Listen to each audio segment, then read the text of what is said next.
மேடையில் வீட்டிற்கும் இசை வெளியீட்டாளருக்கு வந்திருக்கும் அனைவருக்கும் என்னோட முதல்கண் வணக்கத்தை தெரிவிச்சுக்கிறேன். மற்றும் இந்த இசை வெளியீட்டு விழாவிற்கு வந்திருக்கும் அத்தனை பேரையும் முதலில் வருக வருக என வரவேற்கிறேன். திலகர் அப்படிங்கிற என்னோட முதல் படத்திற்கு ஃபிங்கர் பிரிண்ட்ஸ் பிக்சர்ஸ் இயக்கக்கூடிய வாய்ப்பு அளித்ததுக்கு Mathiyazhagan sir, Nasser Rajesh sir, Ramya madam 3 பேருக்கும் இந்த டைமில் என்னோட நன்றியை தெரிவிச்சுக்கிறேன். 1990 நடந்த ஒரு உண்மை சம்பவத்தின் பின்னணியில் இந்த கதையை நான் உருவாக்கியிருக்கிறேன். 90 அப்படின்னு உருவாக்கணுன்னே பார்த்தா லொக்கேஷன் கிடைக்கவே பெரிய பிரச்சனை. எங்கே பார்த்தாலும் செல்ஃபோன் டவர்ஸ் அது இல்லாத 90 நடந்த அந்த லொக்கேஷனை கண்டுபிடிச்சி ப்ரீ ப்ரொடக்ஷன் 6 months ஒர்க் பண்ணி 1 year அந்த ப்ராஜெக்ட் நாங்கள் எடுத்துருக்குறோம். இதில் வந்து துருவா நியூ ஃபேஸ் ஹீரோவை அறிமுகப்படுத்தியிருக்கிறோம். ஃபர்ஸ்ட் மூவிலே 4 விதமான கெட்டப், ஒவ்வொரு கெட்டப்புக்காகவும் ஒரு 60 days to 70 days schedule break பண்ணி அந்த கெட்டப்பை ஒர்க் அவுட் பண்ணதுக்கு அப்புறம் தான் ஷெடியூல் பண்ணதுனால ஒரு 1 year பெரிய ப்ராஜெக்ட் இது. இதில் மிகப்பெரிய ஒரு கேரக்டர் கிஷோர் சார் பண்ணியிருக்காரு. கிஷோர் சார் கதையை கேட்டு நடிக்க ஒத்துக்கிட்டதை நினைக்கும் போது என் படத்துக்கு கிடைச்ச ஒரு சின்ன வெற்றி அங்கே ஆரம்பமாயிடுச்சு. படத்தோட மியூசிக் டைரக்டர் கண்ணன் சார், இசை வெளியீட்டு விழாவின் இந்திய கதாநாயகர்.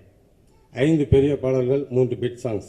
எல்லா சாங்ஸுமே மாண்டேஜ் சாங்ஸ். ஒரு சாங் ஐட்டம் சாங்காக இருந்தாலும் அதுலேயும் ஒரு சிச்சுவேஷன் இருக்கும். கதையோடு பார்க்கும்போது அதுலேயும் ஒரு சிச்சுவேஷன் இருக்கும். லிரிக் ரைட்டர் கவிஞர் சாரதி அண்ட் அண்ணாமலை சார் 2 பேருமே வலுவான அழுத்தமான வார்த்தைகளால் என் கதைக்கு தேவைப்பட்ட, களத்துக்கு தேவைப்பட்ட விஷயங்களோடு ஒட்டி எழுதப்பட்ட வார்த்தைகள் மிக மிக அற்புதமான பாடல்களாக வெளிவந்திருக்குது. அடுத்து படத்தில் பார்த்தீங்கன்னாச்சுன்னா தசரா அப்படின்னு ஒரு மேஜர் போர்ஷன் ஒன்று பண்ணியிருக்கிறோம். இது மைசூரில் நடக்கக்கூடிய தசரா தான் இந்தியாவிலே பெரிய தசராவாக எல்லாரும் சொல்லுவாங்க. அதுக்கு அடுத்து குலசேகரப்பட்டினம் தசரா.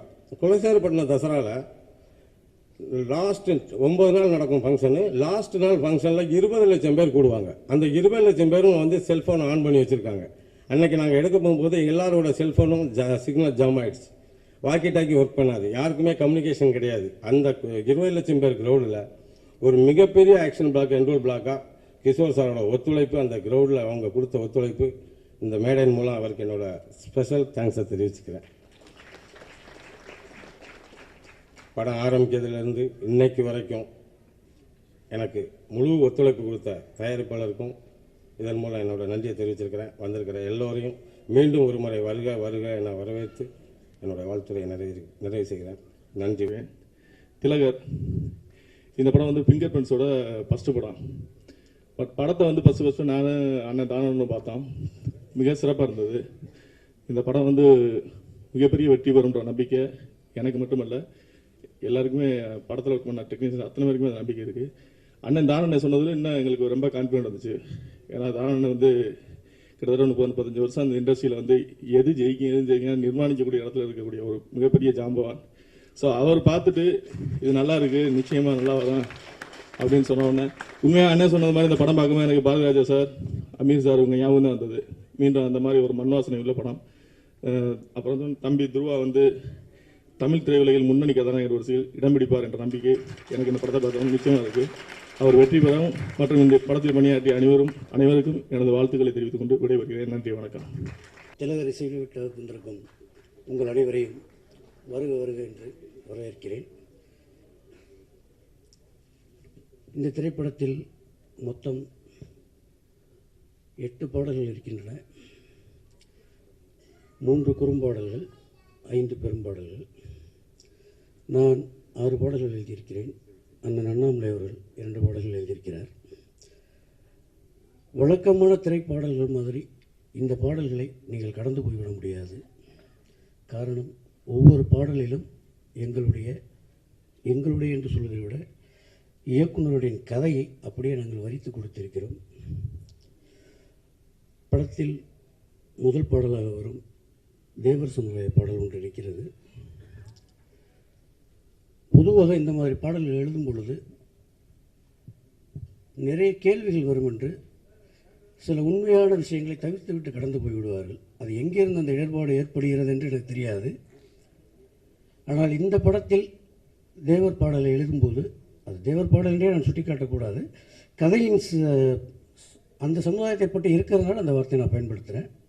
முழுக்க முழுக்க அந்த இனம் சார்ந்த மக்கள் என்னென்ன மாதிரியான இருப்பாங்க அப்படிங்கிற சின்ன சின்ன சின்ன வரிகளில் சொல்லியிருக்கோம். உதாரணத்தை சொன்னால், ஆத்திரமும் அரவணைப்பும் இங்கே அடையாளம், காத்த போல எங்களுக்கு இல்லை கடிவாளம், உங்க வச்சு ரசிக்கிறதில் எங்கசனம் தெய்வமடா, பங்காளிங்க மனசறிஞ்சி பண்டுபமும் செய்வோமடா. இப்படி அதே மாதிரி காதல் பாடல்களில் இயக்குனர் திரு மனோஜ் சார் அவர்கள் சொன்னாங்க, மனோஜ்குமார் சார் அவர்கள், இதயம் என்று இடப்புறம் இல்லை, அது நகர்ந்து கொண்டு வலப்புறம் செல்ல, எனக்குள்ளேன்னு நடந்ததும் இல்லை, அது உனக்கு மட்டுமே தெரியுமே உள்ள. சின்ன சின்ன சின்ன இடங்களில் நாங்கள் எங்களால் முடிஞ்ச வரைக்கும் வெறும் வரிகளாக இல்லாமல் எல்லோரும் ரசிக்கணுங்கிற மாதிரி எழுதியிருக்கோம். அண்ணாமலை என்ன எழுதியிருப்பார் ஒரு வரி, அந்த ஐட்டம் சாங்னு சொல்லுவாங்க, அதில் கூட எழுதியிருப்பார். அந்த பொண்ணோடைய ஊர் படுக்கப்பத்து. அந்த பொண்ணு கடைசி ஒரு வரியில் முடிப்பா, நான் படுக்கப்பத்துக்காரி என்னை உட்கார வைக்காதடா அப்படின்னு. அந்த மாதிரி எல்லா இடத்துலையும் கவனித்து பார்த்தீங்கன்னா சின்ன சின்ன விஷயங்கள் இருக்கும். இந்த படத்தில் எனக்கு பாடல்கள் எழுத வாய்ப்பு கொடுத்த இயக்குனர் திரு பெருமாள் பிள்ளை சார் நான் மிகுந்த கனிவான நன்றியோடு தெரிவிச்சுக்கிறேன். ஏன்னா எனக்கு இது பெரிய அடையாளம் இந்த படம். இரண்டாவதாக படத்தின் தயாரிப்பாளர்கள் மதியழகன் சார், நாசி ராஜேஷ் சார், ரம்யா மேடம். மூன்றாவதாக இசையமைப்பாளர் கண்ணன் அவர்கள். அண்ணாமலை சொன்ன மாதிரி இந்த படத்துக்கு பிறகு திலகர் கண்ணன் இல்லை, இப்போவே அவர் திலகர் கண்ணன் தான் வெளியில் போகும்போதே. மற்றபடி இந்த படத்தில் பணியாற்றின ராஜேஷ் யாதவ் சார், துருவா சாரை சொல்லவே வேண்டாம், ஆரம்பத்திலே அடித்து தூக்கிட்டார் அவர் ஒவ்வொரு இடத்துலையும். கிஷோர் சாரும் மற்றும் இந்த படத்தினுடைய வெற்றிக்கு மிக பக்கபலமாக இருந்த இணை இயக்குநர்கள், துணை இயக்குநர்கள், உதவி இயக்குநர்கள் அனைவருக்கும் அந்த நேரத்தில் நான் நன்றியோடு நினச்சி பார்க்குறேன். ஏன்னா அவ்வளோ கஷ்டப்பட்டாங்க ஒவ்வொரு கட்டத்துலையும். அவங்க கூடிய சீக்கிரம் வெற்றிகளால் சந்திப்போம்னு விடைபெறுகிறேன். நன்றி, வணக்கம். எல்லோருக்கும் வணக்கம். ஒரு வெற்றி படத்தில் என்னை டெக்னீஷியனாக யூஸ் பண்ணி நல்ல பாடல்களையும் நல்ல ரீரெக்கார்டிங்கும் எனக்கு ஸ்கோப் கொடுத்த இந்த என்டையர் டீமுக்கும் நான் பெரிய நன்றியை தெரிவிச்சுக்கிறேன். ரீரெக்கார்டிங்காக ரொம்ப ரொம்ப எதிர்பார்க்குற படம். கண்டிப்பாக படத்தை பாருங்கள், பாடல்களையும் கேளுங்க. நன்றி, தேங்க்யூ. அனைவருக்கும் வணக்கம். இதுவரை என்னை இயக்கிய இயக்குநர்களுக்கும் முதற்கண் வணக்கத்தை தெரிவிக்கிறேன். இந்த படத்தில் முதல்ல பார்த்துருப்பீங்க ட்ரெய்லர். இது வரைக்கும் குணச்சித்திர நடிகராகவே எல்லா படங்களும் பண்ணியிருக்கிறேன். முதலியாக நம்ம இயக்குனர் பெருமாள் பிள்ளை அந்த முகத்தை மாற்றணும்னு முயற்சி பண்ணார். முதல்ல என்னை பார்த்தது அவரும் ராஜேஷ் யாதவும். அவங்களுக்கு நம்பிக்கை இல்லை, ஏன்னா நான் நடித்த படங்கள் எல்லாமே அந்த முகம் இந்த பூ மாதிரியே இருக்குது, இது எப்படி வக்கரமாக இருக்கும் அப்படின்னு சொல்லிட்டு. அதுக்கப்புறம் ஃபோட்டோ ஷூட் எடுத்து காமிச்சாங்க. அவர் இல்லை வேற என்னொன்னே ஃபஸ்ட்டு அப்படி தான் நடந்தது.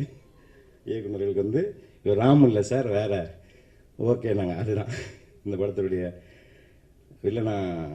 முதல் முறையாக வாய்ப்பு கொடுத்த தயாரிப்பாளர்களுக்கும் இயக்குனருக்கும் நன்றி. இந்த படம் வெற்றி அப்படின்னு ஒரு 10 நாளைக்கு முன்னாடி எப்படி தெரியும்னா, இயக்குனர் பேசி அண்ணன் கலைக்குள்ள தாங்க என்ன இதை வழங்குறாரு அப்படின்னு, அப்போயே இந்த படம் வெற்றியை நோக்கி போயிடுச்சு அப்படின்னு தெரியும். இடையில் இன்னைக்கு இசை நாயகனுடைய விழா இது.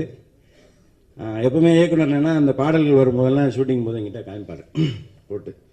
அதில் சின்ன பிட் சாங்ஸ் வரும். அது அந்த கதையை ஒட்டி ஒரு 3 சம்பவங்கள் அதுக்காக போட்ட பாடல்கள். அதுக்கு இசை அது உண்மையிலே நீங்கள் போட்டாங்களா இல்லைன்னு தெரியல, அது உருகும் கொஞ்சம் கண்ணில் கண்டிப்பாக தண்ணி வரும். அந்த வரிகளும் அந்த இசையும் சேர்ந்து பார்த்தீங்கன்னா கண்டிப்பாக அது ஒரு வெற்றி தான்.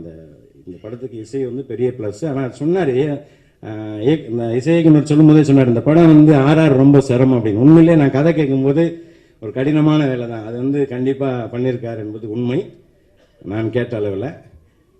அடுத்து அந்த ஷூட்டிங் எடுக்கும் போதெல்லாம் இந்த கதை ஃபஸ்ட்டு கேட்கும்போது ஒரு பீரியட் கதை அப்படின்னு சொன்னார் இயக்குனர். நான் அந்த பகுதியில் ஷூட்டிங் போகிற இடத்துலலாம் மேலப்பாளையத்துலேருந்து அம்பாசமுத்திரம் சேரன் மாதவி போகும்போது டெய்லி ஒரு போலீஸ் வேன் நின்றுட்டே இருக்கும். ஒரு இடம் மாறிட்டே இருக்கும் அந்த வேன். அப்புறம் தான் கேட்டேன் அந்த லோக்கல் மேனேஜர்கிட்ட, நேற்று தாங்க இங்கே ஒரு மாடல் இருந்தது, அந்த 30 நாளில் 40 கொலைகள் நடந்ததா ஒரு செய்தியே படித்தேன் நான். அந்த வன்மம், அதாவது ஆயுதத்துக்கு ஆயுதம் தான் அப்படின்னு அந்த மாவட்டத்தில் இருக்கிறது எனக்கு அங்கே ஒரு கதை சொல்லும்போது புரியல, நேரடியாக நான் பார்த்தேன். இதனுடைய கிளைமாக்ஸ் வந்து வன்முறைக்கு வன்முறை தீர்வல்ல என்பதை வைத்திருப்பது அற்புதமான திரைக்கதை. அனைவருக்கும் நன்றி, வணக்கம். எல்லோருக்கும் வணக்கம். ஊடக நண்பர்களுக்கு திலகர் சாங்ஸ்லாம் நல்லா வந்திருக்கு, நீங்கள் பார்த்துருப்பீங்க. படம் பார்த்து சொல்லுங்கள். கொஞ்சம் கதை கெட்டதுலேருந்து நான் இந்த ஃபீல் பண்ணோம், இது ஒரு யதார்த்தமாக தான் பண்ணணும், வித்தவுட் லைட்ஸ் ஒரு மாதிரி ஒரு பேட்டர்ன் ஃபீல் பண்ணி தான் பண்ணோம். ஸோ அது வந்து சக்ஸஸ்ஃபுல்லாக வந்திருக்கு. நீங்கள் படம் பார்த்து நீங்கள் சொல்லுங்கள். தேங்க்ஸ்.